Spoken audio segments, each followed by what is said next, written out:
And I really want to ask Noah about that painting behind him.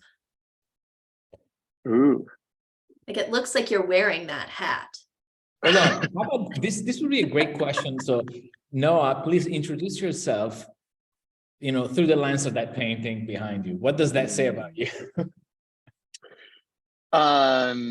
That's a great question. It says that I'm monochromatic, I guess, that I'm just predictable in black and white, but also for unexplained reasons, you just kind of still want to stare at it, I guess, and know what's going on with that painting, even though it's totally straightforward.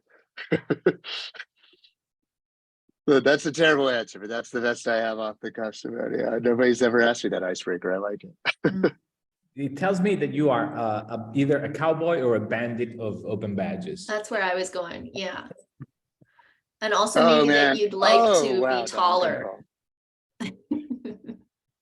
Yeah, I like Don in the chat. Shoots from the lip. Yeah, I think probably it depends on the audience, cowboy and bandit, depending on who's talking. I try to be cowboy, I think.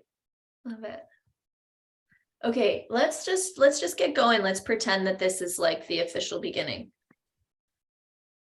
And okay, cool. Because we got a great group here, and we should just roll with it. Okay, so I'm going to start us off, Ms. Simone, just by welcoming everyone to the Microcredentials Sans Frontières 2023 reboot. If you want to, you can introduce yourself in the chat. We're recording this session so that we can share it with others. And we hope to have a really good discussion here. So you can, if you want to jump in at any point, feel free to come on your camera or, use the raise hand feature, whatever you want to do. So this is our agenda for today. The topic is microcredentials. Are you bored yet? I think a lot of people who I was chatting with beforehand said that title drew them in. I'm so glad, because that was exactly the point. We're going to have a really interesting conversation, and Noah's going to offer some really interesting insights on that. And you're free to jump in and let us know how you're feeling and whether you are bored yet or not. I'm just going to do a quick recap of what is MCSF, because I think it's important just to ground us there. I'm going to touch base on what this series is. This is the Road to Barcelona series that Simone and I are doing. We're going to welcome Noah. We're going to talk a little bit about that hype cycle, and then we're going to get into a conversation. So MCSF is an open international network dedicated to cultivating a deeper understanding of the design, development, delivery, and effectiveness of micro-credential opportunities across the learning lifespan. So we are really an informal, off the side of our desks group of people who like to have interesting conversations with interesting people, and that's pretty much it. We have some values, we like open exchange, collaboration. We like to ground whatever we do in research wherever possible. So this is the point. This is kind of what we're driving towards. Simone and I and a couple others, we hope, are going to be in Barcelona at the end of March. And we're really excited. This is the International Microcredential Summit, and it's going to be beautiful. And we thought, in leading up to that, it would be really fun to start to have some conversations that get us thinking. And Simone, I don't know if I've really cleared this with you yet, but I think my plan is that we're going to do a live session from Barcelona, hopefully from the beach. I don't know, but that's my dream. And we can, and if you can't make it to the conference, the intention there is that we can bring the conference to you, pull people in, give you a sense of what kind of conversations are happening there.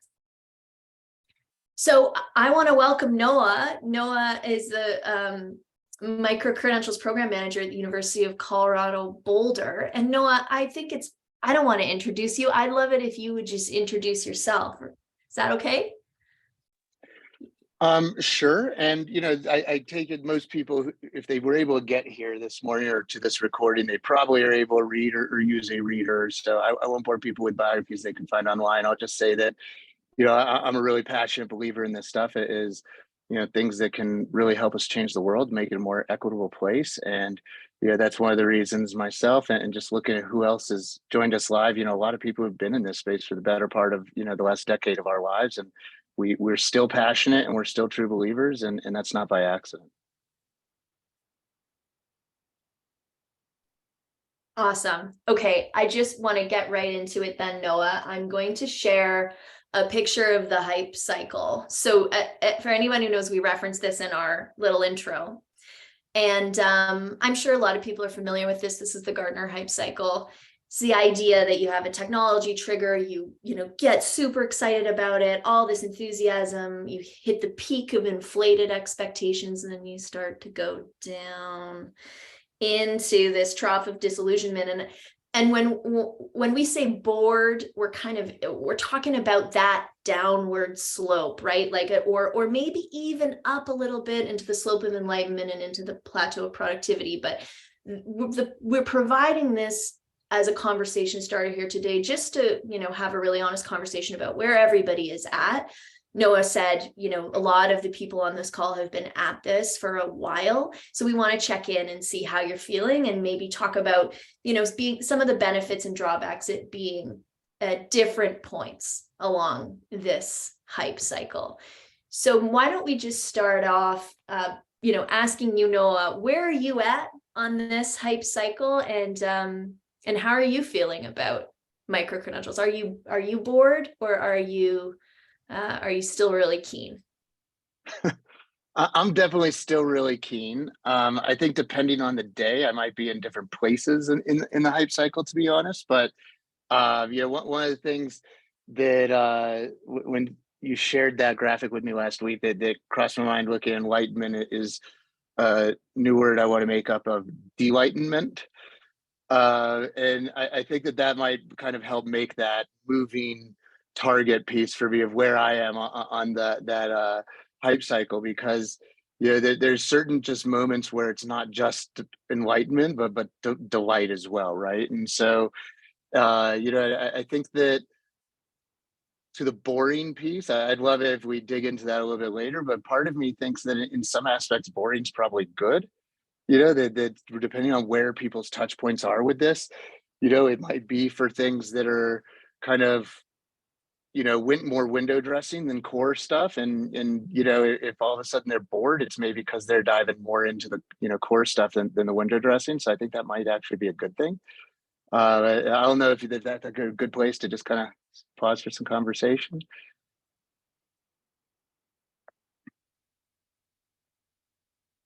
Hey, With you and Noah. Simone. Yeah, I'm sorry. I was as we start to make our wheels spin, I would encourage everyone here, if anything that we say just triggers you, please unmute yourself or just drop in.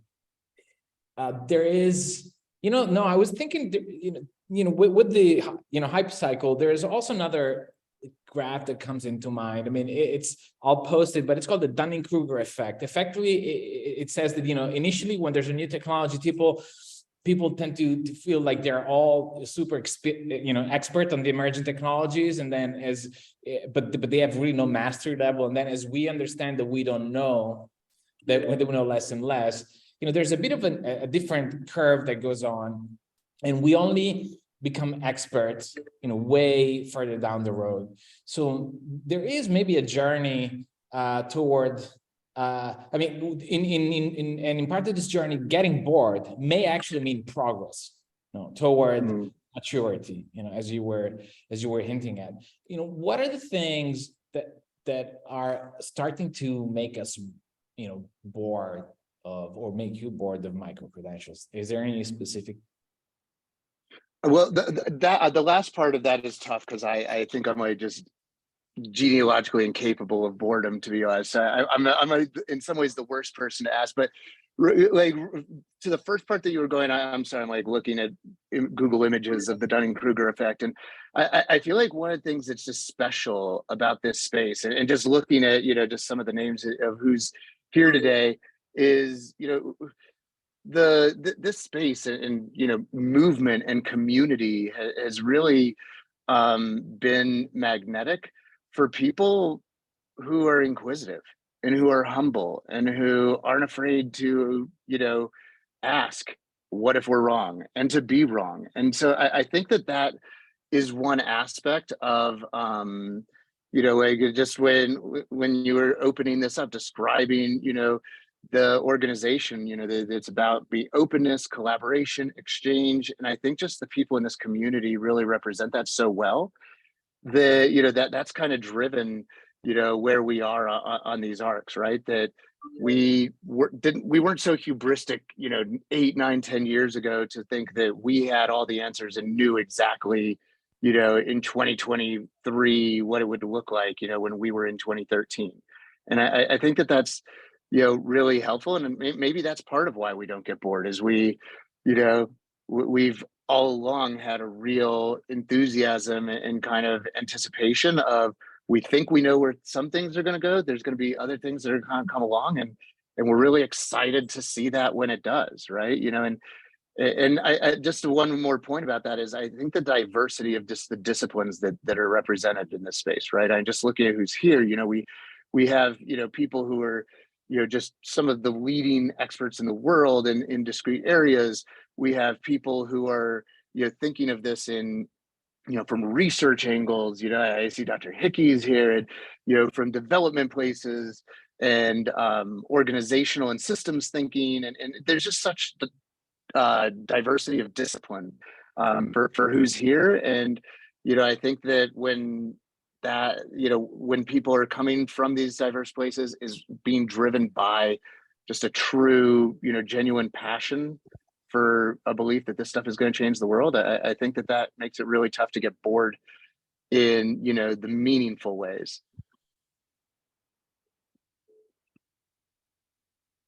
All right. Thank you. I would take this opportunity to also ask you to unpack something that you just recently posted, and this idea of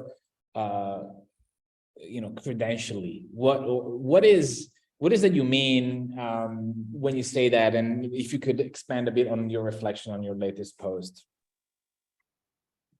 Yeah, just, it's sort of one of the things that one of my weird things that I've obsessed with for a number of years is in this space is, what are decisions that get made without ever being decided? And what I mean by that is, the questions that are really important to answer, but that, not enough people are ever thinking to ask. And I think that when, the earlier that we can step back and identify those questions to ask and then answer it, that we're, able to better make decisions that stay made, and to, better anticipate, mistakes, I guess, or opportunities to have done better. And one of those places, I think, is, when we start creating, especially when we're talking about things like open badges, we, a decision that I think is helpful to just be intentional about is this consideration of credentialiness. And what I mean by that is, I think that, by definition, all of our, open badges are, rooted in recognition. And I think, sort of like, all squares are rectangles, but not all rectangles are squares. While all badges are rooted in recognition, not all badges are looking to credential people in something. Some of them are just about recognition, and I should say exclusively about recognition, because there's nothing just about it. But I think that just having the question I was just getting at is having a sense of, when you are credentialing something and when you aren't, so that, just in our system design, we can be really intentional about, how we want to go about that. Do we want to be within our ecosystem doing exclusively credentially badges? And if not, do we want to be really intentional about, the signals that we create, so that we can hopefully avoid confusion that, basically could potentially come up if we're intermingling non-credentially badges with credentially badges. I don't know if that makes sense to anybody outside of my head, the way I described it, but to me, it makes sense. No, that makes sense to me, Noah. Yeah.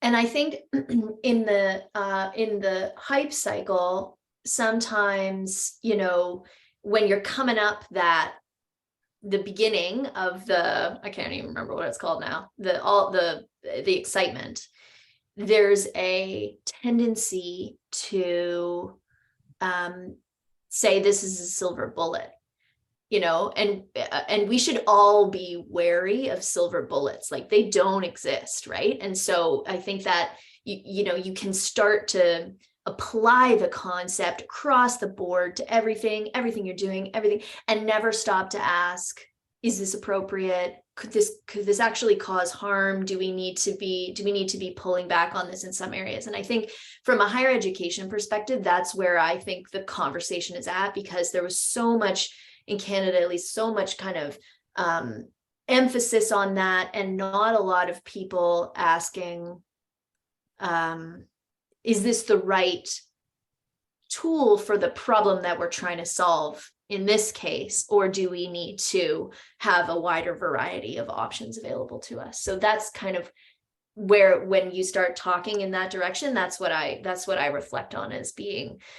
And I hope we're over that, because I don't think that that's helpful or productive in a lot of ways, because those silver bullets can really cause harm. Yeah, and Lena, one of the things that you just got me thinking about, and actually it was a conversation with I'm sorry, I'm blanking on Ashley's last name, but also in Canada, she was a part of the Mohawk presentation last year, 2 years ago. But there's a notion that I think is really important for people to hopefully have room to invite themselves to consider around. Some of this stuff is not just about technology, right? While the technology is big and sexy, and hopefully we get bored with that part really soon, you know, there's also people considerations. And, you know, just one of the things that you just said that I wanted to piggyback on, Lena, is, you know, an opportunity for a question to ask, I think, is really important, is, you know, and well, an example of one task, I guess I should say, that I think is really important is, you know, when we talk about recognition, you know, at a certain point, there's a moment of having to decide what counts. And there's a lot of power inherent in that. And a question that I think doesn't get asked often enough is, who gets to decide who decides what counts?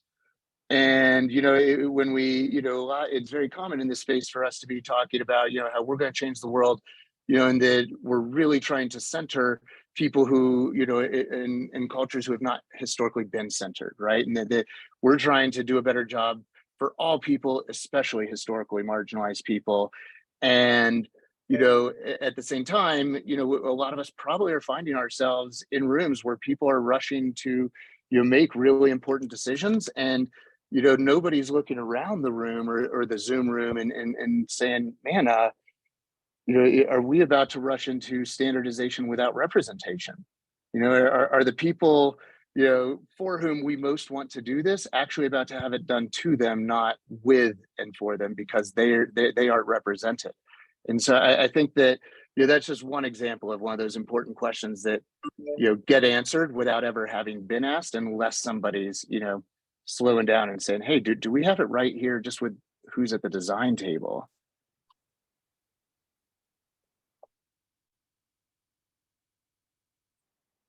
All right. I'm wondering if there's anyone that has a question, wants to open up their mic and exchange with Noah directly. All right, think about it. So Noah, I hate to push you in the direction of finding what is likely going to get boring about micro-credentials first, okay? And so let me give you like a few options, okay? Would it be whether micro-credentials are, you know, bearing credits or not? Would it be like the assessment types, the alignment with, say, qualification frameworks, or just consensus over the definition of it?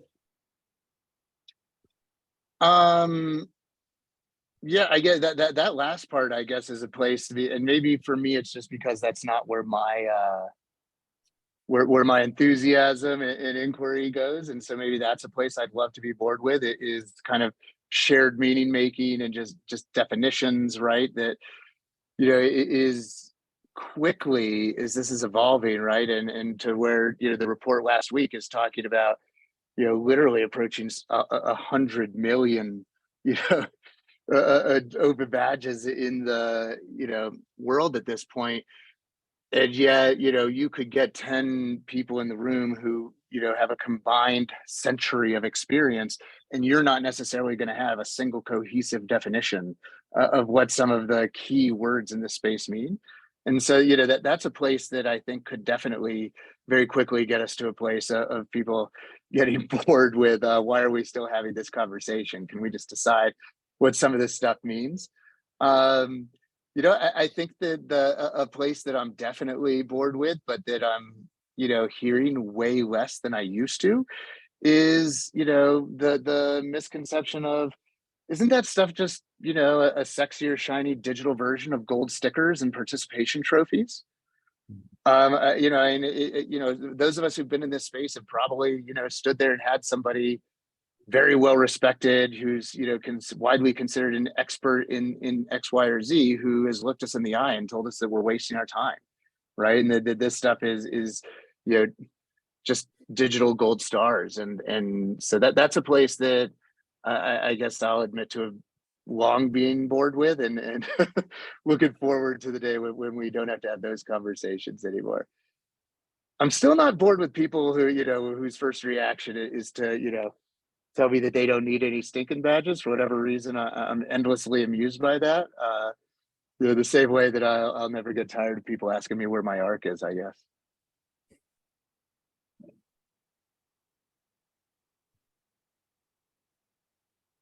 What about since you touched on it, in your own mind, what is the quick distinctions between micro-credentials and open badges?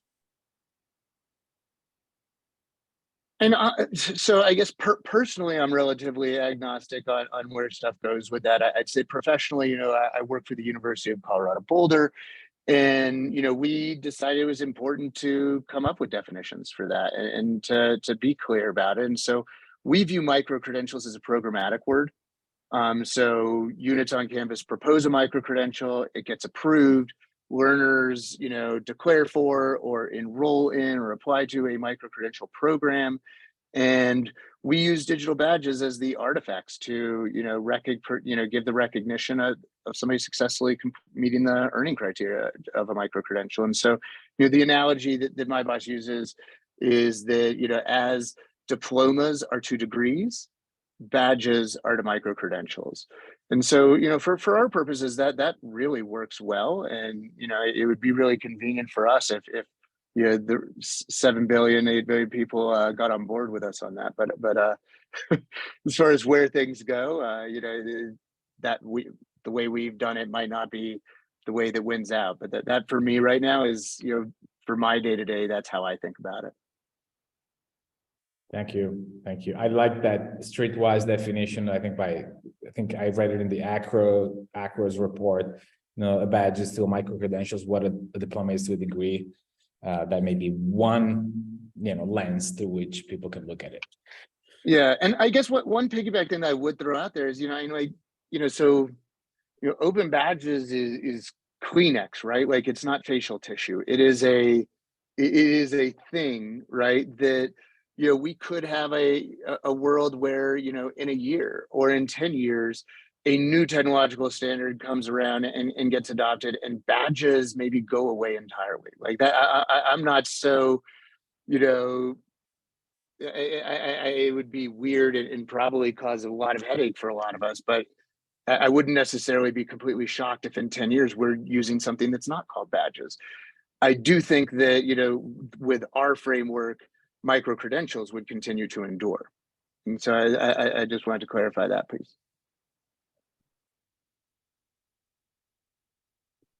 Over to you, Lana. Okay. Okay, well, I'll pause and see if anybody else wants to, because I got a lot to dig into with you, Noah, about that who decides what counts question, which is like so important. But before I do, does anyone else want to deal with that badge micro-credential thing?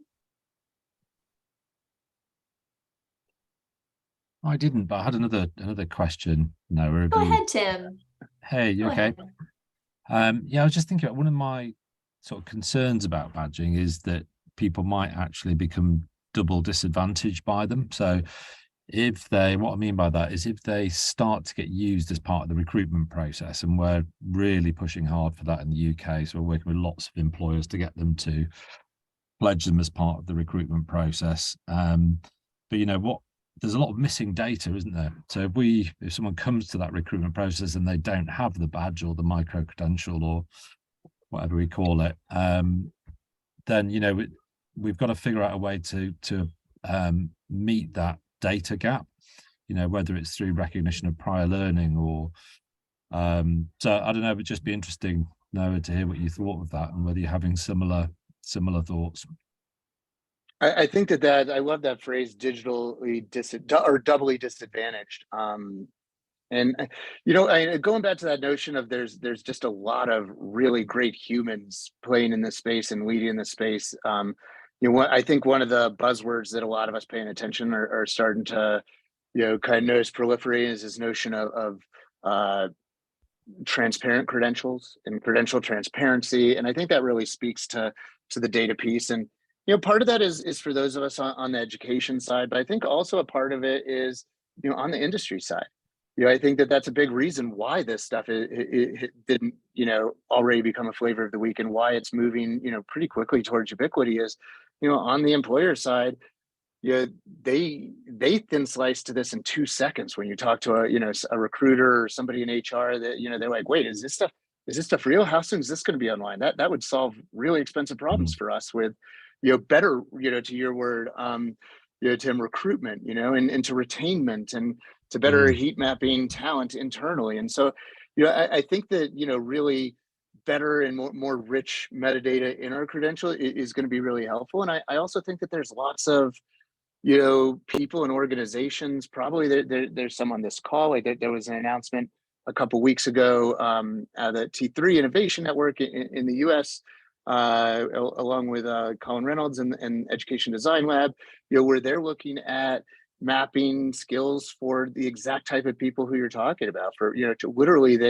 they're talking, I might have this wrong, but I want to say 25 million people, where they want to take their lived experiences and essentially map them to things for which they don't have credit, but for which, you know, an employer might be able to, you know, if they're willing to, see a sort of, you know, degree of equivalence. And so, you know, will that work? I don't know, but I think that, you know, similar to, you know, around 10 years ago, you know, there's certain, you know, kind of stuff that's Black Mirror about it, but there's also stuff where it was coming from a good place of looking at, you know, credit scores differently, right? And looking at, okay, how are people who, you know, in certain spaces and lived experience and communities and disadvantages, not doubly disadvantaged by a credit score, and looking at other things that they're doing that might be signals that you know, could help make them worthy of credit. I think that those kinds of ideas are some of the same ideas that are popping up more frequently in this space of, you know, using recognition as a tool to, you know, kind of back to that, who gets to decide what counts, you know, when they decide what counts, that, you know, that there's opportunities there for us to say, okay, you know, yes, this, you know, this thing happened outside of, you know, the four corners of an accredited campus, and it did happen, and we can verify that it happened, and we think it's worthy of recognition. And, you know, it's gonna, you know, it's advantageous to the human to get that recognition. It's advantageous to, you know, on the employer side to have a, you know, broader, you know, talent pool available to them. So, you know, on one hand, there's kind of evil corp stuff of, you know, looking for better cogs in the wheel, but on the, you know, very human, you know, kind of individual side, you know, there's, in my mind, kind of unequivocal benefits as well. Did you have a follow-up, Tim? Yeah. Did you have a follow-up? Go ahead. I suppose the only thing, I think it's a positive thing really at the moment, is that there's lots and lots of, I suppose what we're seeing is the employers are willing to listen at the moment, because you've got the tightening of the labour market to such an extent at the moment that people are actually really looking for solutions. I think, you know, even 5 years ago, like the talent, the labour market was actually, you know, there wasn't as much tightness at all. So, so I think we're in an interesting phase at the moment where employers are listening and being responsive and willing to try some new stuff. So, that's the positive thing. We've just got to work into that to make sure we make that connection with them. Yeah. I 100% agree. I 100% agree. And I think that in addition to the labor market, you know, on the employer side, that's something that's, you know, we're going to start hearing more and more about is on the, you know, retainment side. You know, as employers get a better idea of, you know, who people are, you know, what their passions are, what their skills are, what, you know, what are their superpowers. You know, they also get a sense of, you know, helping people, you know, view, you know, their career internally, not as a ladder, but, you know, an analogy that I heard from also one of your fellow Canadians, Nick Iota, is, you know, career jungle gym, right? That my next job, my next promotion might not be the job that supervises my current job. It might be one over here, you know, where I'm going to be able to have an, you know, even bigger impact than I currently do. You know, I also think that one of the reasons that employers listen, and I think that we're going to start to see this in places like admissions as well, you know, is you know, things, it's hard to do a good job, right? And it's not getting easier, right? Like in the example of admissions, where, you know, in the United States, fewer and fewer, you know, institutions are, you know, requiring, for example, the standardized tests of an ACT or SAT score. And, you know, at the same time, they're not hiring, you know, 1,000 new admissions counselors per campus to help them, you know, replace the pitchforks, essentially, that those tools were to, you know, get rid of a bunch of hay in order to find the needles in that haystack. You know, and the job just got a lot harder because they can't just take the pile of hay and pitchfork away half of it. And I think that the opportunity here is, you know, to invite the people who are willing to, you know, embrace it, to say, wait, maybe the pitchfork's not the tool of the future. You know, maybe with tools like transparent credentials with really great and rich metadata, you know, we go out to the haystack with really powerful magnets. And, you know, that there's, you know, new efficiencies, you know, introduced into this space that, you know, not just help us, but also just do a way better job than we've currently or ever done at, you know, just more equitably connecting humans who deserve opportunities with those opportunities. I love that. Pitchforks or magnets. That's the title of our next webinar. I said Javier had a hand up. Yeah, hi, thanks. Yeah, go ahead. Noah's probably gonna laugh because he's heard me rant about this before, but one of the things that have bored me already is this notion that by taking the existing structures or systems and trying to deconstruct them into ways that can become more equitable or can become you know, more accessible to people, that will somehow cannibalize the existing structure and that it'll all will crumble, instead of looking at it as, oh, here's an opportunity to help focus on a group of people or groups of people that we just have ignored in the past, or that we just haven't been conscious about the fact that they don't have the same opportunities. And so that has come up a few times, and you know, on a professional note, it bores me. On a personal note, it really bothers me. As you know, as a person of color. And so it's this idea that we can't have both. You know, we either have to completely change everything and destroy what has been working for, or, you know, in quotations, working for many decades, or keep it as it is. So I just wanted to mention that because it touched on a few things, right? The disadvantaged groups, or groups that have not been centered, and equity, and things that have bored me. So yeah, that's my rant. Awesome. Yeah, I loved I think that. that's really important.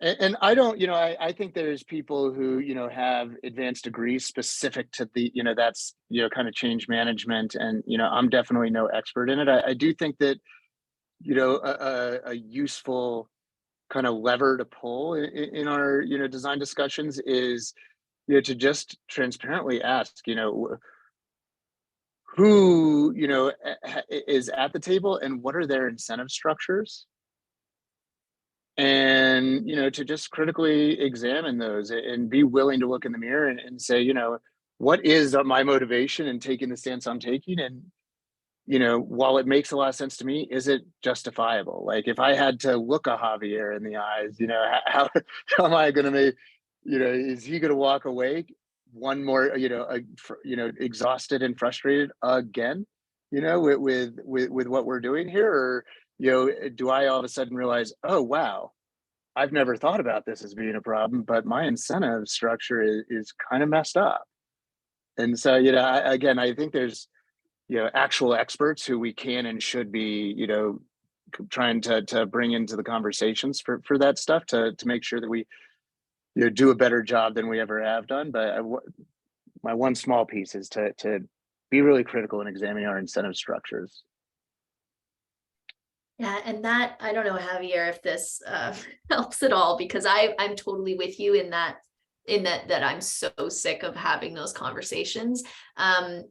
But that is kind of that is the plateau of productivity, right? That organizational change, like those conversations, those kind of changing hearts and minds, changing systems, changing incentive structures, changing policies, changing decision making, all of those things are the things that's the grind, right? Like that's the stuff that really does take a lot of persistence, a lot of energy, and so I've been struggling with that a little bit personally, because there are days where I just want to bang my head against the wall working within a higher education institution and trying to do something that is pushing up against those same structures that you have pushing back on you, Javier, when you have those conversations. So Noah actually kind of helped me work through this and saying, you know what, that might just be the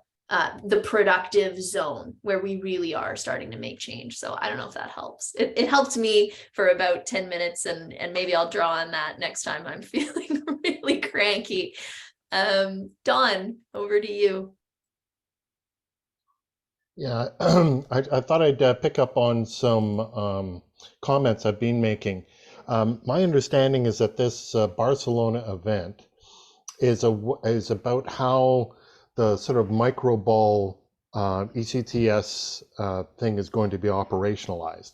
So if that's correct, then to what extent does that make micro-credentials, micro-diplomas, where you can build up a larger diploma or a degree like Lego? And if that's the case, then what baggage does that bring with it? And that's sort of feeding into my comments otherwise. So because I worked on a project last year in BC where we were talking to a lot of industry associations, and the assumption in BC is that micro-credentials are for credit. And a lot of the industry people said, I don't care about the credit. I care about the brand of the institution and the quality that implies. And so are we building too much baggage by conflating the idea of micro-credential with stacking for credit? So Don, just as a bit of a context around the Micro-Credential Summit in Barcelona. So this is the first event of a kind. It is certainly rooted into the sort of the policies framing that is happening in Europe around micro-credentials. We could call it a European micro-credentials framework, which has been informed by a lot of these funded projects like Microball, the one that you referred to. So while there's no intention specifically to either showcase or leverage the findings of a specific research project, I think this is a forum that wants to bring together different voices and wants to provide some learning opportunities. And from that, the idea of master classes around micro-credentials. And so this is a call from Europe, but certainly it's not confined to European regulations. And it's probably, I think, a good outcome would be, instead of findings or statements, it's like, what are the good questions that we should be asking?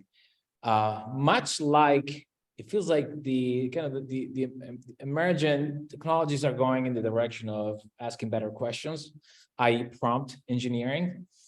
Maybe that's, sort of the good outcome would be like, can we come up with a list of, instead of the 10 commandments, the 10 big questions that need to be sorted out. So you don't think there's a big assumption that it's about stacking ECTS credits? You don't think there's a big assumption of that in Barcelona? There's a tension. I think that is exactly what we should we'll hear that, but we need to be pushing back. I think this is the role of this community, particularly. We were talking about, say, non-credentialing use cases for credentialing technologies, i.e. open recognition. It exists. It's more in the informal space, and most of the initial policies in Europe are coming from the formal education lens. So it is about, how many CTS is a micro-credential worth? So that conversation would linger, but it's probably, I would invite anyone to push back or open up toward that. And so this kind of contribution would be good. It's not preset as a framing. I think it's quite open as a form. Raises a really, I think that gets at the incentive structures too, right? I mean, it would make sense that certain bodies would they are incentivized to focus on credit. And I also think that especially and we have far more thoughtful people than me on this call, to the notion within open badges of also open recognition, and so I definitely want to focus on that as well, because and part of the reason that this stuff exists is because of trust. And so one of the things that accredited education providers offer, one of their value propositions is the currency of trust, right? That if their brand is on it, right, then it is trusted. But I think also going back to what Tim was talking about, for people who we want to avoid double disadvantaging, if we're able to recognize through open recognition in trusted and verifiable ways, skills and competencies that really matter. I really, am encouraged that there's still, 10 years in, continues to be space for that. And I hope that there continues to be space for that, right? That, when we, just the stuff that actually matters, if we're able to notice name and credential stuff that actually matters, whether that's, done through, opportunities for credit or not, I think that that's something that I really hope, continues to endure, in the space of digital badges, micro-credentialing. I love that. You're so quotable, Noah. Notice name and credential stuff that matters. Like maybe that's the next topic of webinar. I love it.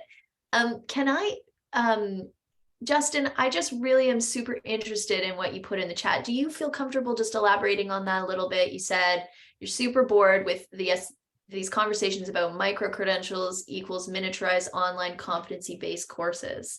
Can you say more about that? I'm intrigued.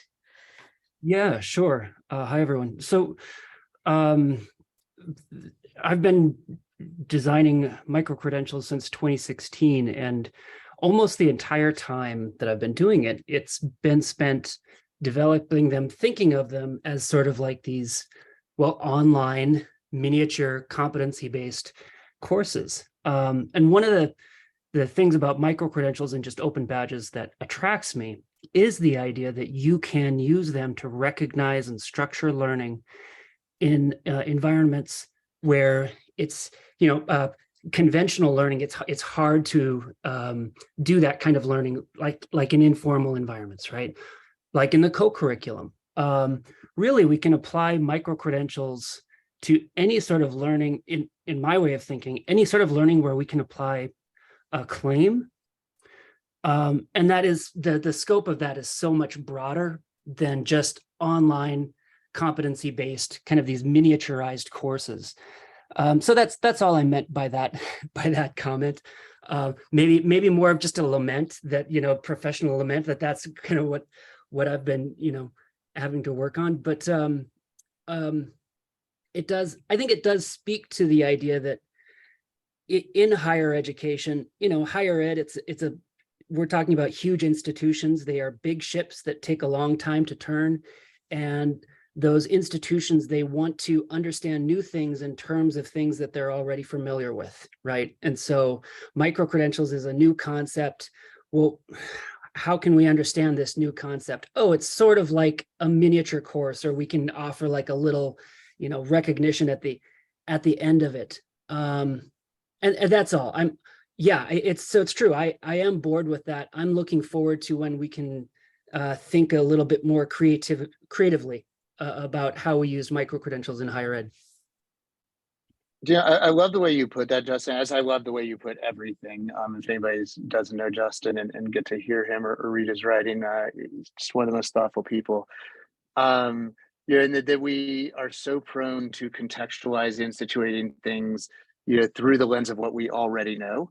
And, that just makes so much sense. And, at the same time, I think that there's just so much opportunity, and maybe this is just because I'm incapable of not being optimistic as I look at and work in higher ed. But I just think there's so much exciting opportunity in the coming months and years in higher ed that despite what seems like conventional wisdom that higher ed's on the way out. As I look at things like just the amount of work that's going to be made redundant through things like automation and outsourcing and artificial intelligence, that there's going to be just so many people who are not your 18 to 22-year-old student who are going to be coming back to higher ed institutions looking for reskilling and upskilling and opportunities to have their competencies that they've acquired and demonstrated in the workforce recognized officially.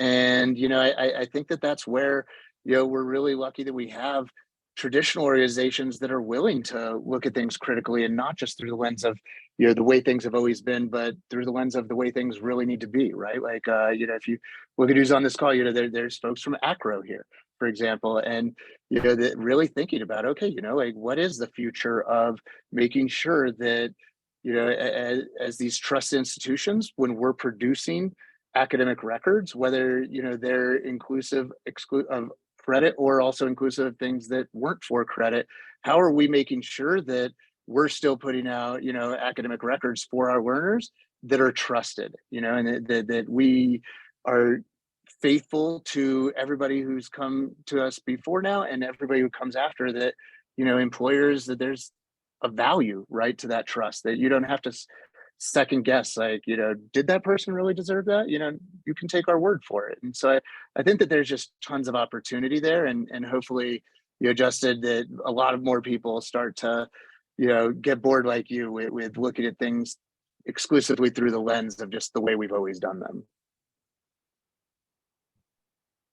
It looks like there may be something that feels like very boring, but it's also probably the most exciting bit, which is metadata in a sense.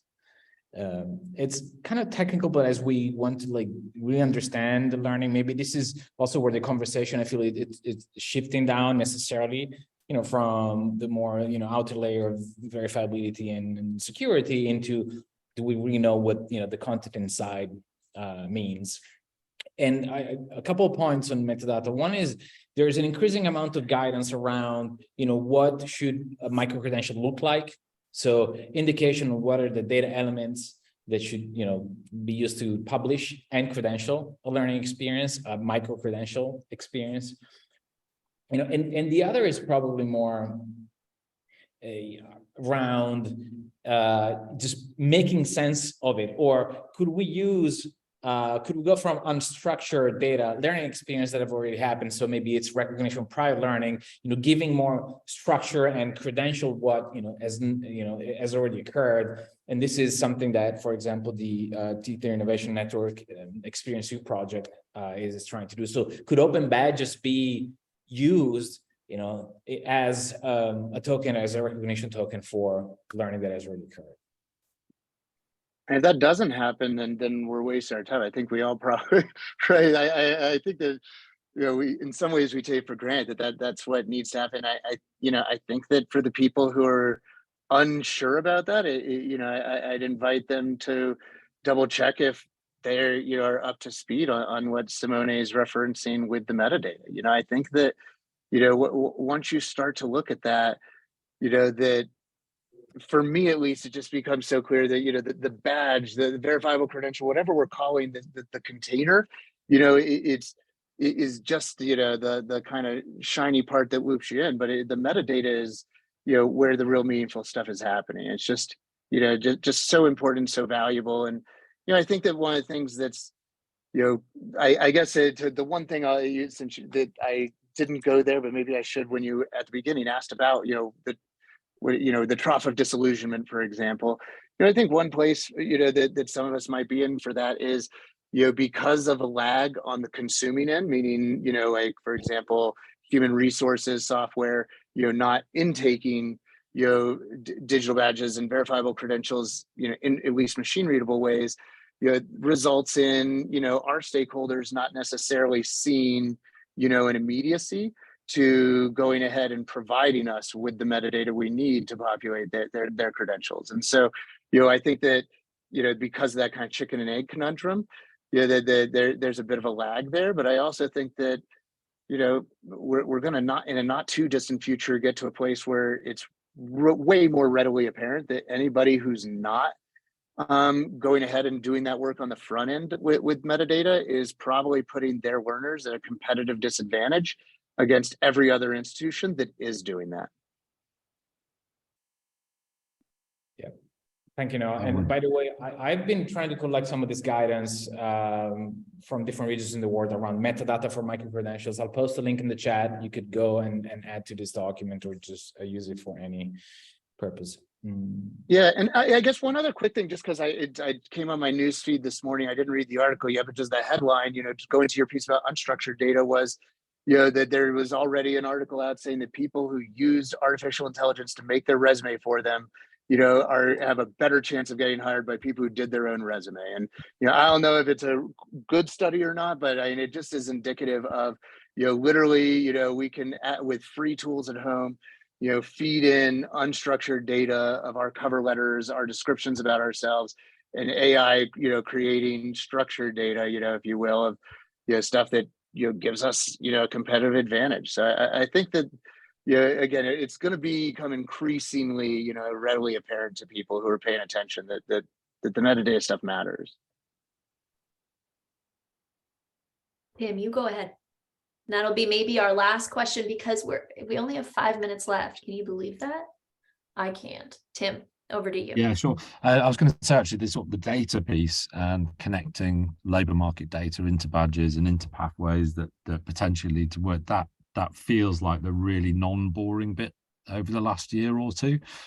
And also just those tools are becoming so readily accessible now. In the past, it was hard to get to that data. You had to do a lot of manual processing of the data, but now we're able to connect those tools into badge creation and pathway creation processes. That is just so much more accessible, which is just feels like I know we're saying, really, it's just something we have to do, really, because at the end of the day, badges have to lead somewhere for people, because a lot of the people who are earning badges are those who have been let down by education. So but even if they're transitioning out of university as well, that's going to give them the best chance. So connecting those data models just seems like really exciting work that we all need to do at the moment.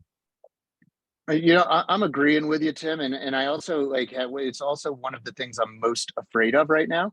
And real quick, just in case we do run out of time, just thank you everybody who came and shared your stuff in the chat. This is a really rich chat going on. If I'm not already connected with you on LinkedIn, please do connect with me.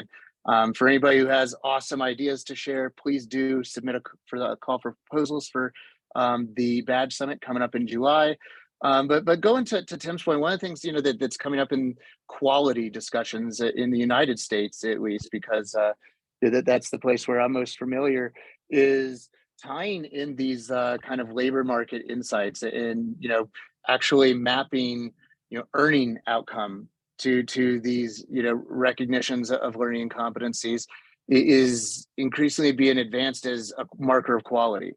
And I think that there's a definite need for that. I think that there's certain equity plays there that are important. I think there's definitely consumer protection things that are really important there, that helping people who are making really big, expensive decisions about their futures to do so with equipped with really great data is a good thing.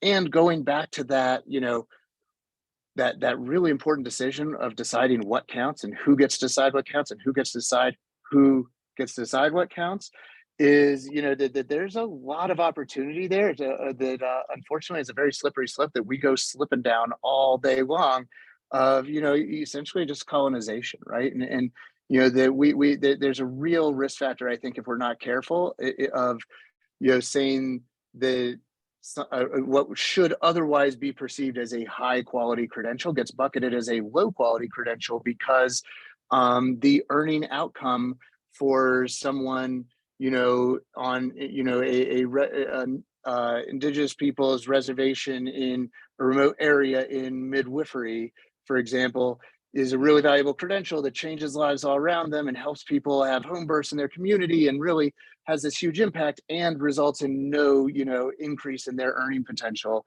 And all of a sudden, you know, we have this, you know, really harmful, you know, approach to how we assign value and quality.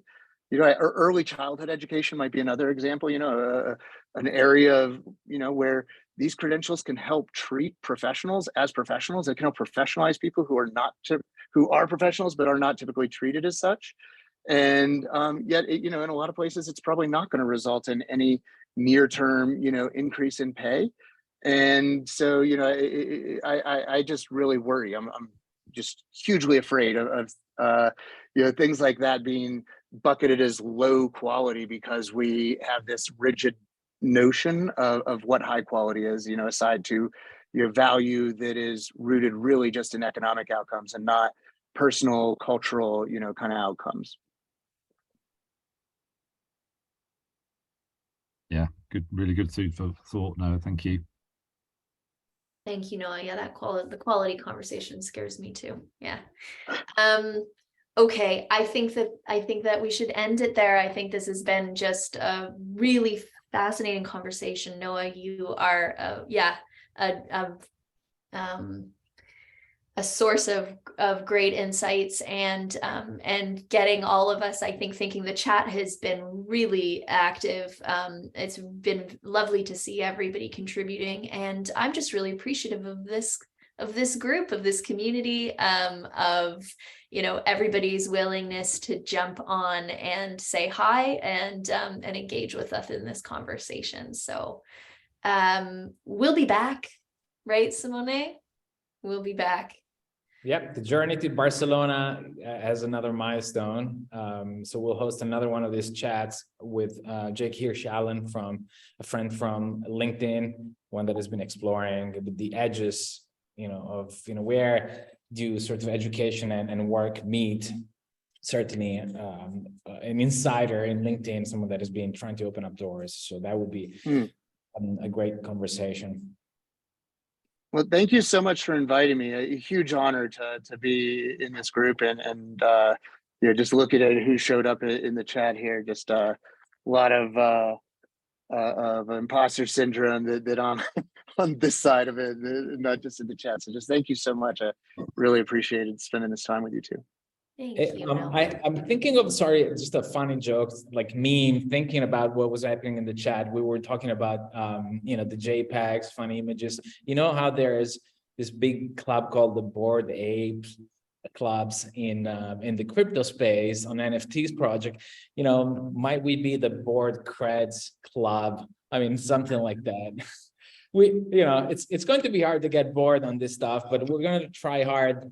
And if we get bored, that may be a signal that we're actually reaching mainstream and adoption, which may ultimately be a good thing. All right, everyone. Thanks so much. Thank you.